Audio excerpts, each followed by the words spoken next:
37% of games purchased on Steam are never played, according to an article by PC Magazine. Which seems about right, because out of 385 games I own, I haven't beaten 139 of them, which is about 36%, which is a lot. So we're on a mission to play, keyword being play, all of my games. If I'm enjoying the game, then I will probably beat it. If not, then I'll move on to the next one. If you want to see a list of everything that I'm going to be playing, there's a link down in the description. Before we get started, I wanted to go ahead and get something off my chest. It's something that's been on my mind, nagging me since the release of Sea of Thieves. Look, ninjas are better than pirates. Hands down, no room for debate. Ninjas are better than pirates. Name the best pirate. Let me guess. Jack Sparrow. Dude was a lucky drunk who ran away from trouble. Or maybe Blackbeard, who was famous for having a black beard. Or maybe Edward Kenway from Assassin's Creed, who was just a pirate pretending to be a ninja.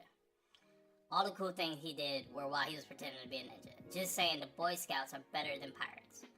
And nothing is cool about dying of scurvy, rickets, or dysentery because you live on a nasty-ass boat. Quick list of badass ninjas. Rain from Ninja Assassin, Ryu Hayabusa, and from Ninja Gaiden is also in Dead or Alive. Snake Eyes from G.I. Joe is arguably the best G.I. Joe. Strider with his own game named Strider.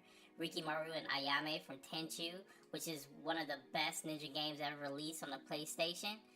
Let me go ahead and stop this rant, because I could go on and on. The second game to cross off the list is Aragami. I picked this one up because basically it looked cool. I will say the game is decent. It isn't groundbreaking at all, but it was fun for most of the time I spent with it. It took me about 8 to 10 hours to get all the way through, so it is definitely something you can beat in a weekend. Basically, you play as an Aragami, a vengeful ninja spirit that is summoned by Yamiko to help free her from the evil Kaiho clan. The story isn't that impressive. All the big plot points you can see coming from a mile away.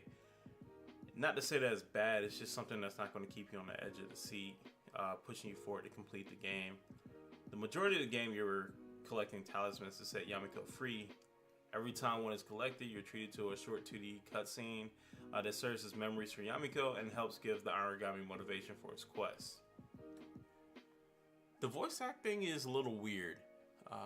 They aren't speaking any actual language from what I can tell, and there are really long pauses when the characters speak during gameplay. The music in the game is really well done and does a great job in setting the tone. The gameplay took me a little time to get used to. The normal walking movement is extremely slow, and there is no jump button, which led to more than a few deaths. There is a run mechanic, which took me a while to get comfortable with, because it's a quick way to get caught. There are a lot of different abilities that are available, like a bird that points out and locates different points of interest. If any of you pick this game up, I highly recommend upgrading the bird first. It will make things easier and more interesting. The different abilities let you embrace stealth or murder every face in the game. I tried my best to kill anything that moved, just seemed the best way to get things done. No one can snitch if they're all dead, right? My favorite was the swirling black hole of ninja death. You basically lay a trap, lure them towards it, and watch your problems disappear into the void.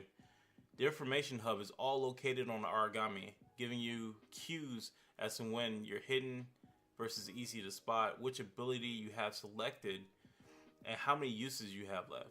The only issue I had with it is that sometimes the cloak would fold in on itself, and I couldn't tell which ability I had selected and how many uses of it I had left. There aren't that many enemy types. Honestly, I only can remember 2, guards and archers.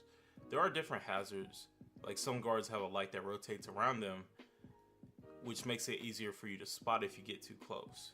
The biggest highlight of the game were the boss fights. They made you think and make use of every ability available to you. My favorite one is the first fight, because you have to stay on the move while killing the normal guards while the boss tracks you down. The problem is there just wasn't enough of this. There are only 3 boss fights and the last one seemed really short. Graphically, the game is simple, going for style over fidelity. The game looks very unique, but a little dated. I did notice a little pop-in of the enemies, but it wasn't so bad that it was a problem.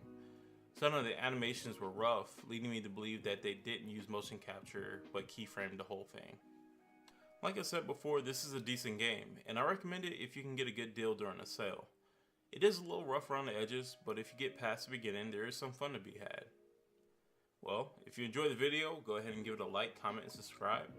If you didn't enjoy it, go ahead and give it a like, comment, and subscribe. And I'll catch you guys next time. Peace.